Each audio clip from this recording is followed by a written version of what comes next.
Hi guys, happy Monday. You know what time it is? It's time for your weekly dose. This is Kathy. This is Jazz. And this is your girl, Alinda. And we're here to bring you that weekly dose.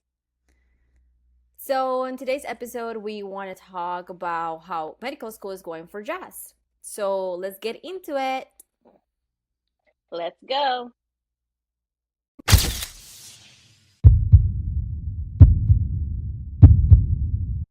No comment. No, I'm just kidding.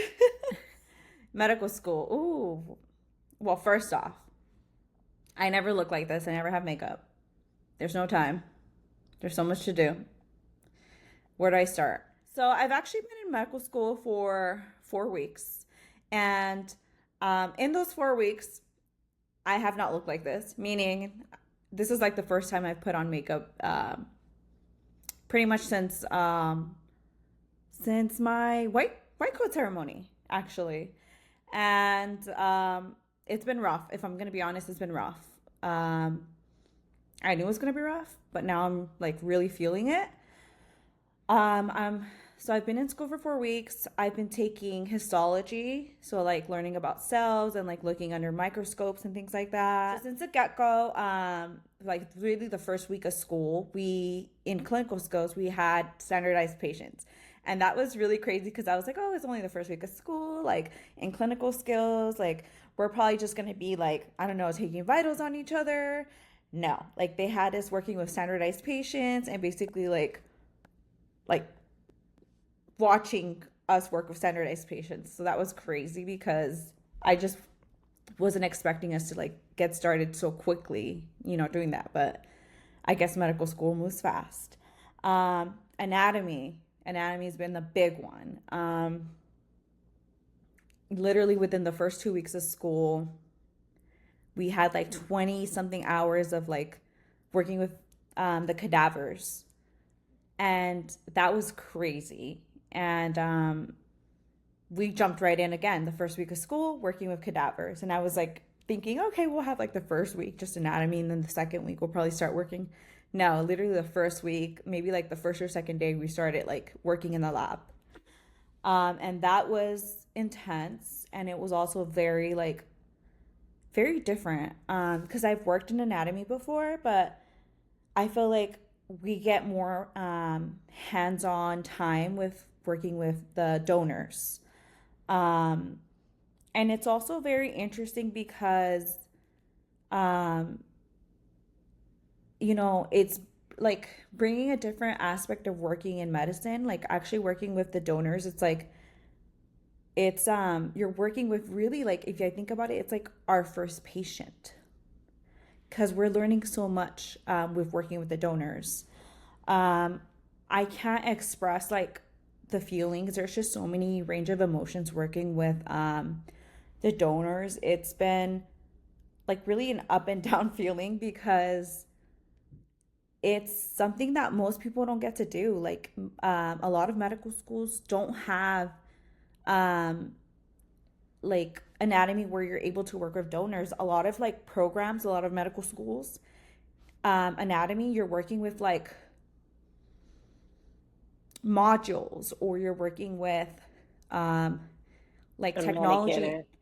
technology and not so much working with actual like a human donor. And so that I think it's really a privilege because most people don't get to learn medicine in this way. And I think it's really beautiful that someone has, you know, trusted us with something so valuable, like when I think about me, being in that position, like maybe like me donating my body, like that's something that's really hard to do. And so the fact that these donors were able to do that for us so that we could be better, better providers one day, I find that really honorable. So there's that aspect, but there's also the aspect of working in anatomy is really hard because you're working with, like an actual live human body, and that's been a little difficult as well, if I'm being completely honest.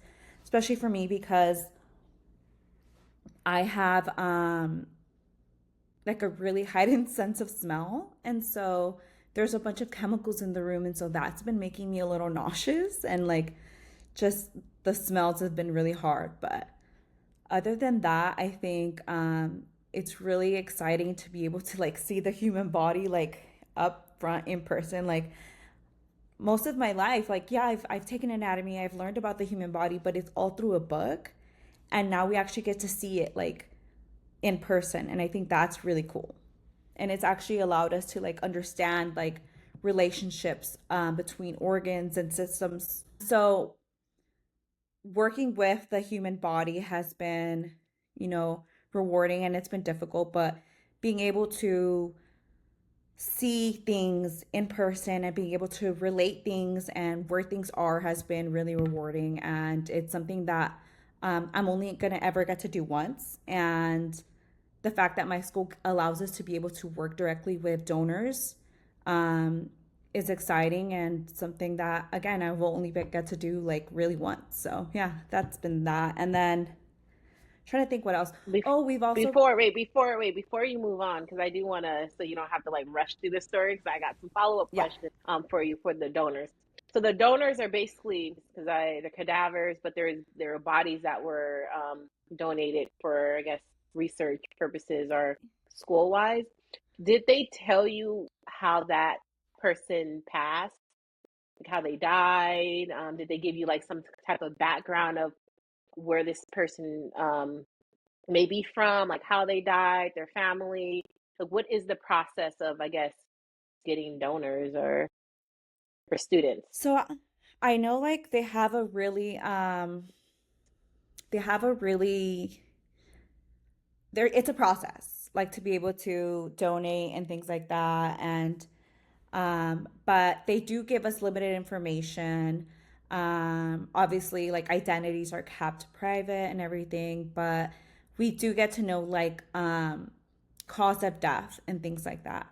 And I think that's especially helpful because something we've learned is like we all have you know, a donor, but they all pass away from something different. Therefore, you're going to see things differently in your donor. Things will appear differently. Your liver will look different. Your kidney may look different.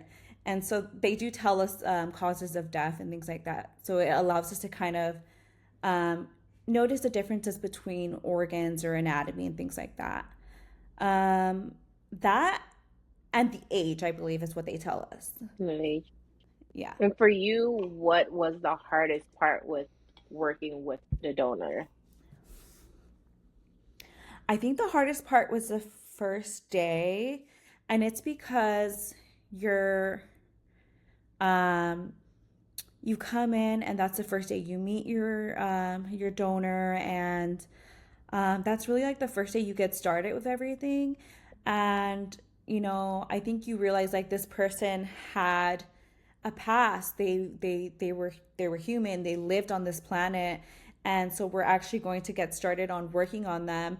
And it feels in my it feels like a little invasive, but the cool thing about like my program is that they had us talk with previous medical students about their feelings about working with the cadavers, and that was really helpful because it allowed us to be able to feel understood in our feelings and our apprehensions about how about working with the cadaver.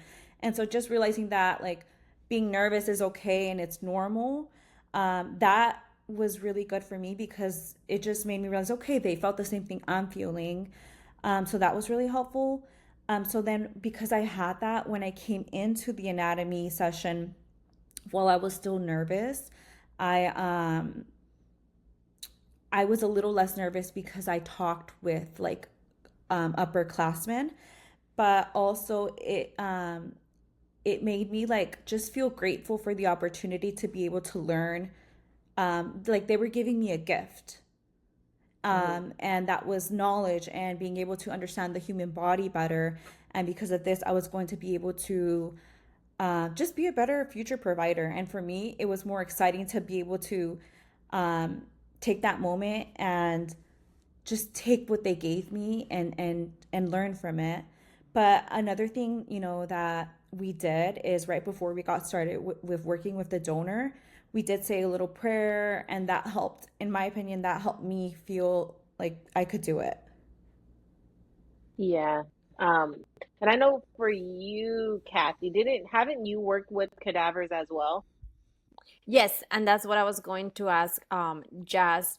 When I work in cadavers as an undergrad, they mentioned that the formaldehyde will like make you feel like more hungry or anything like that. Did that happen? I know you mentioned that because of your like sense of smell, like it make you nauseous. Would does it makes you feel like hungry as well with the formaldehyde, or is that something that is just, I don't know. I just wanted to ask. I actually didn't know that, but that actually makes sense because I was working, we were in anatomy lab, and like a lot of us would talk about like, oh, we're hungry. And I would always think like, wow, that's such a weird feeling, or what's such a weird emotion. Just that's just weird to be able to talk about while we're in anatomy. But now it makes sense why that happened because what you're saying about the formaldehyde. So yeah, I mean, I got hungry. A few of us got hungry.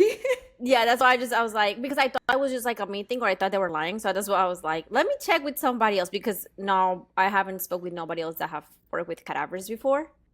Yeah. So yeah, that's what I wanted to ask. No, yeah, for But sure. That is something that did happen. I think that is also beautiful that your school has that first, that they tell you like you were able to talk to somebody from like your like a previous cohort, and Mm-hmm. about the feelings, because some people, have like they might not feel comfortable, or they just like, I know from one of my classmates, she had to walk out and she dropped the class because she did not feel comfortable. She it just is kind of It's hard. It it's really is hard. hard. Yes, because Yeah. like you see their faces, and then you start thinking about like what you say, they had a life, how, all those feelings. And we were not prepared that way. I wish we were. But Oh, I'm glad that you were able to, be prepared, like talk to someone, and then that way you're ready when you once you arrive to the lab. And also I think it's beautiful that you guys did say a prayer, because I feel like it's such a personal thing, that because you're cutting. Well, I don't know if you guys are cutting them, or is your instructor cutting them, but it's just, like you feel like you're invading their space, yeah, like their body, because you're literally like touching their organs. And like for me, I know for some of the quizzes or exams, they will put the pens in the organs, and like what is this and what does it do, and etc. So hmm, I feel like it's you guys did it in such a respectful and beautiful way, that I personally, I this is how I did it to kind of deal with it, my feelings and myself. I said, okay, I don't know your name, but you're human being. I am sorry. I thank you for donating your body so I can learn more. I am going to touch you with the most respects that I'm going to try. And like, and that's how it started, basically, like yeah, looking at it. And and then I yeah, I don't know, for me, they told us that because we all want to study and we all want to succeed, and there are things that you do tend to forget, especially in anatomy, because there's so many things that you need to remember. A lot of people wanted to take pictures, and mm, a lot of people like the professor got super upset, as he should, because you don't want to, so yeah, they said no pictures, no anything, and if we do find pictures, you're gonna get kicked out. yeah, And so that's why I did the same things, or parameters are in your school, like they're yeah. They have a very, good. yeah, they have a very strict, I guess, policy, like no pictures, no, really like phones, cameras, or anything in the lab. Um, but I feel like they really prepared us. Like they held multiple um, classes and things to prepare us. even like they had us talk to each other about ways that we, could just be respectful of our donors. And it's very little things if you think about it, like just like Hmm. making sure that the draping is changed out often, and making sure that you're um, like if you're not working on the donor, covering that part so you maintain some privacy.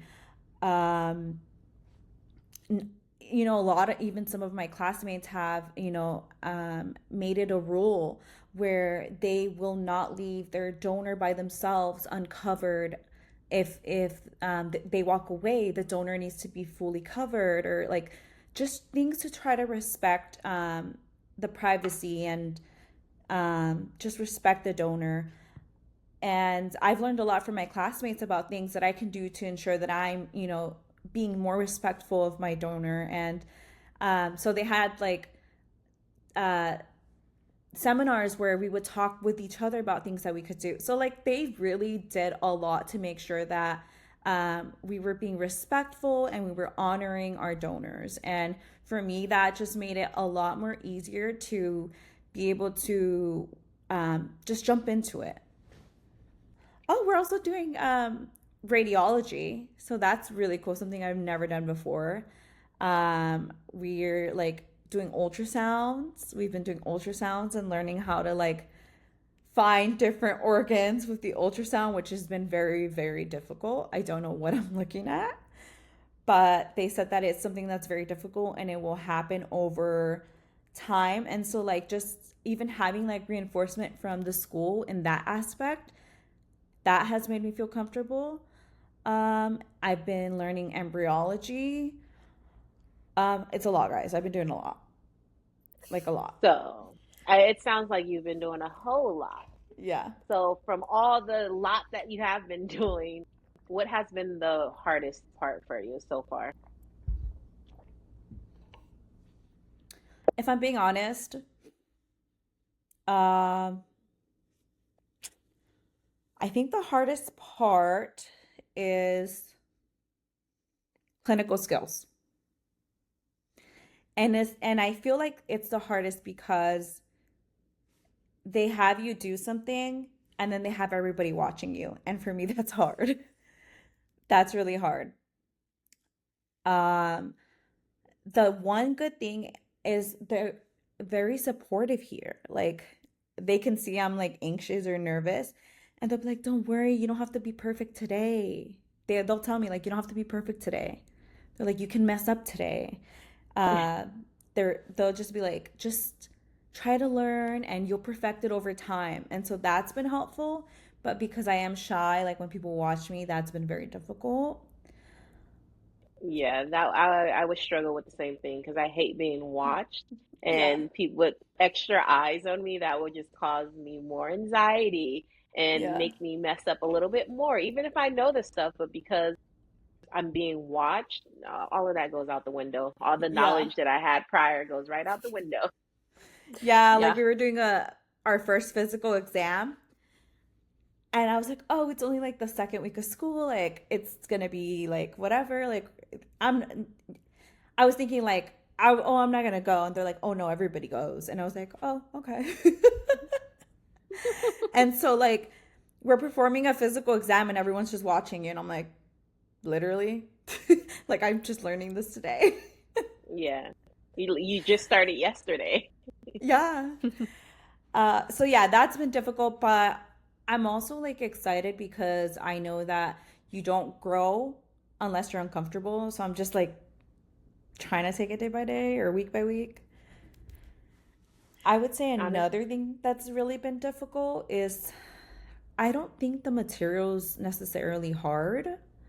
I just think it's a lot of material. A lot. Like I think the first week of school we had, I don't know, I might have told you guys, I don't know, maybe it was like 12 or 15 lectures. That's a lot. That was just the first week. Welcome to grad school. Welcome to school because I don't know why they do that, but they throw a bunch of material and some of it could have been left out or saved for another day. but they'll literally just throw a bunch of material readings that you have to do. And like I said, it's part of all a part of the Hunger Games to see what student could survive and what student cannot. So Yeah. Yeah, it's very overwhelming. Like I remember talking from my point of view when I started nursing school, and we had so many lectures, and so like the lectures were like this thick because I would print it out, and I'm like, how am I gonna get this in my brain for the next test? Like it's a lot. So that's why I see it that I can't connect with what Jasmine's saying, that it's a lot of material and it's overwhelming. Yeah. It is overwhelming. I I am overwhelmed. I feel like I'm sinking. I've talked to multiple people in my class, because they're all like, "Oh, how are you? How are you?" Like they all ask. I'm honest. I'm like, I'm sinking. I'm drowning. But I think it's normal. Like I was talking to EO, which she's one of my friends who's a year ahead of me, and she's helped me a lot because she's told me like it's very, very, very normal to feel like you're behind. You always feel behind. It's true. You're always behind. You'll never be ahead, really. There's no way of being ahead. There's no way. I know you're saying all of this with grace, but I also know that you are a type A person. And type A people have a hard time with things not being in order and not being able to do something during a certain amount of time. So how has that affected you? Because I know your friends tell you one thing, but are you actually internalizing like, hey, Jasmine, I can't do everything at once, take it step by step, day by day. If I'm Um, being honest, I've been doing a lot better than I'm expecting or I was mhm. expecting to do. Like, um, I have not cried for school. Yeah, no, I haven't cried for school yet, so that's a plus. um, Other stuff like personal stuff, yeah, but in terms of school, I've been telling myself, you're doing what you can, because I am. I'm literally doing what I physically can do. I am. I wake up at 5 in the morning every day. I leave the house. I'm at school by 6:15. I'm in the library by 6:15, 6:30.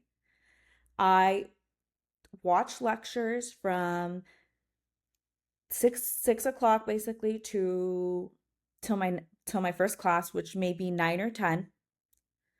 I'll go to class.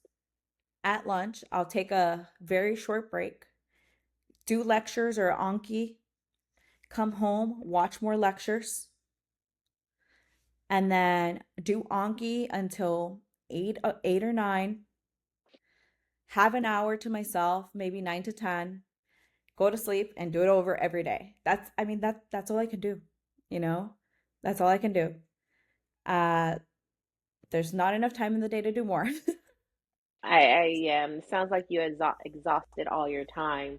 So, what do you do for self-care? How do you squeeze self-care into that? Because you listed of what your daily routine is, but I didn't hear anything about like, oh, this is a time where I take for myself.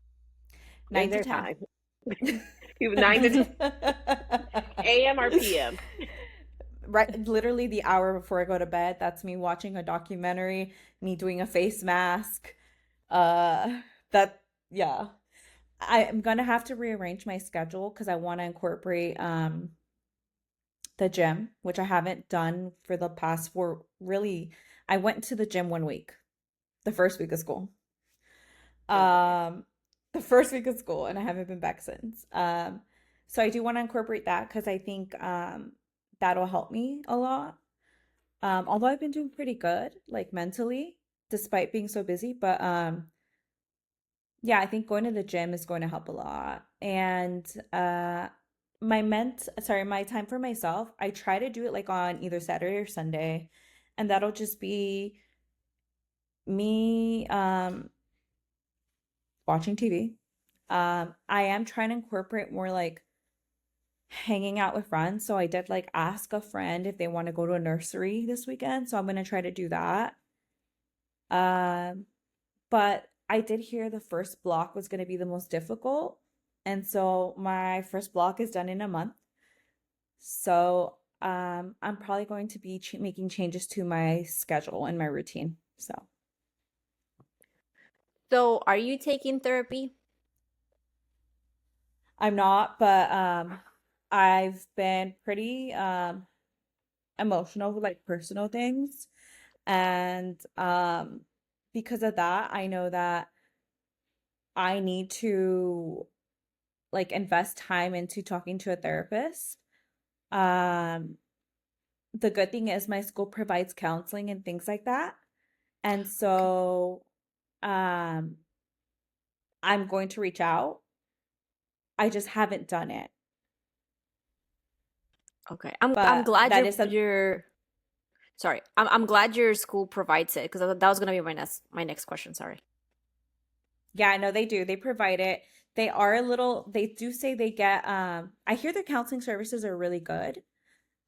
So you do have to be like proactive with like signing up and things like that if you want to actually get seen or like go to therapy consistently. Oh, okay. Well, that's good that they take care of like their students' mental health. So that's Yeah, no, they're really good about that. They do a lot of check-ins and they try to um like schedule meetings with us and they'll be like, "Oh, so come schedule a meeting, come schedule a meeting." So like they do try to get us to really find time to see them. okay. Yeah, that's good. So in regards of your ADHD, are you taking your medication, or have they give you the medication yet or not? No, I haven't taken my meds yet or I haven't got started. But I'm really excited to be able to get to that point because I'm excited to see what differences it'll make in my studying. So I did actually want to circle back really quick to the therapy, Kathy. Um, Another reason why I wanted to actually really get started with therapy too is because I've noticed I felt like before medical school, my anxiety was managed pretty well because there wasn't like too much going on. But now that I'm in medical school, I'm feeling a lot more, like just a lot more um, nervous, and just my anxiety is definitely heightened since I started medical school. Um, and so I think like obviously making sure that I am going to actually reach out to therapy is also something important that I think will help me manage my anxiety. Um, so I think that's something I'm going to try to get done within the at least before I start my next block. Oh, okay. Do you have some time off for like into your next block, or you just continues like at least a few days No, off? No, you just start right away. yeah, it starts pretty much I think the next day. Yeah, pretty much the next day. Yeah. Well, Okay. I forgot what I was gonna say. I was gonna say something. Oh, and I think a reason why my anxiety is heightened is because obviously you heard my like my routine for the day. Like I wake up really early and sometimes I go to sleep later than I want to. And so like I have to, stay up. And so I'm drinking like caffeine pretty much throughout the whole day. And that I think is like not helping with my anxiety as well. On top of the fact that I have like a million things to do. But um I got to figure something else for that. I don't know, like drinking tea or something. I I do have a question. How has it been with your classmates now that you've spent more time with them? And I know you said that you have like a supportive group, Hmm. but have you actually found your crew? Because, same with my cohort, we're all supportive and very just welcoming and nice, but I still have like my core group of friends as well. Have you found that yet? You know, I feel like I'm still so early in the in my medical school like career that there's so many people I have yet to meet in my cohort. And so I found like a lot of amazing people, like honestly amazing people. But I still think that there's, a lot of really cool people or cool like people to meet.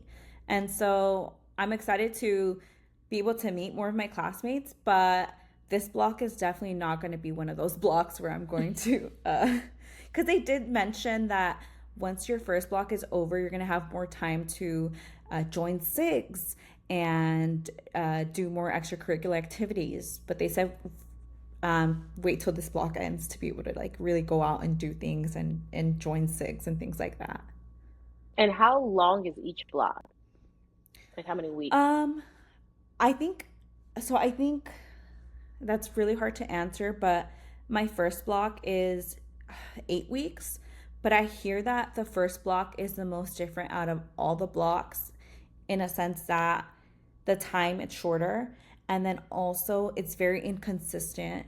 Um, like I don't like my Monday, Tuesday, my Monday through Friday look very different each week, and that's not normal. Like I hear that once the first block's done, there will be more consistency, and so this block is shorter than most, and it's also the most inconsistent. The schedule's not very, it's not the same. Every week is different, so yeah, it's kind of hard to tell. I'll let you know in block two. Okay, sounds good. And Yes, like you said, this is the beginning. You're gonna have so many other stories to share. a So many lot, stories. so Yeah, I'm many. looking forward to hear them and just the little Thank different you. classes and things because I didn't know you were taking like radiology and it's Me neither. hard. Like like whenever I go but like for example when I was pregnant and I'll get ultrasounds and then she's Yeah. like, yeah, so like so this is your bladder, so your bladder is full. You need to go and empty it. And I'm like, where do you see it? Like, you know? Yeah. So Yeah. No, it's I'm hilarious excited. because it's hilarious, Kathy, because they gave us they gave us a lecture, right?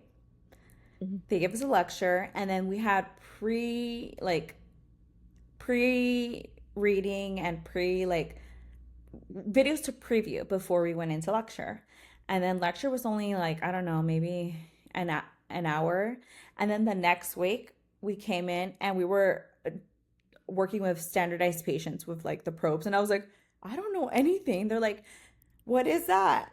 I'm like, I have no idea. It looks like a black screen. They're like, that's the liver. And I'm like, where do you see a liver? Where do you see a liver? And the doctor's like, don't worry, it takes time. And I was like, okay.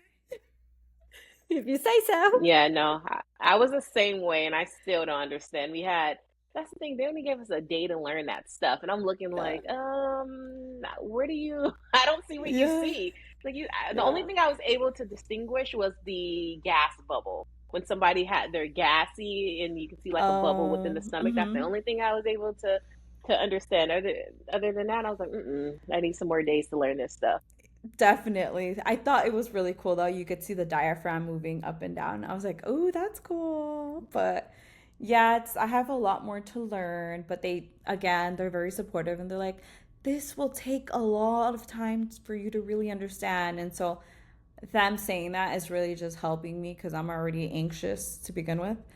But yeah, it's a work in progress. Everything's a work in progress. So Listeners, if you have any questions for Miss Med School here, Jasmine, DM us those questions, email those questions, anything, and then Jasmine can cover it. thank you guys for listening. See you next time. Bye. Bye. Bye. Thanks for listening to this episode of PD3 with your hosts Linda, Jasmine, and Kathy. Make sure you like, comment, and subscribe at a potent dose of 3 so that you never miss an episode and your weekly dose.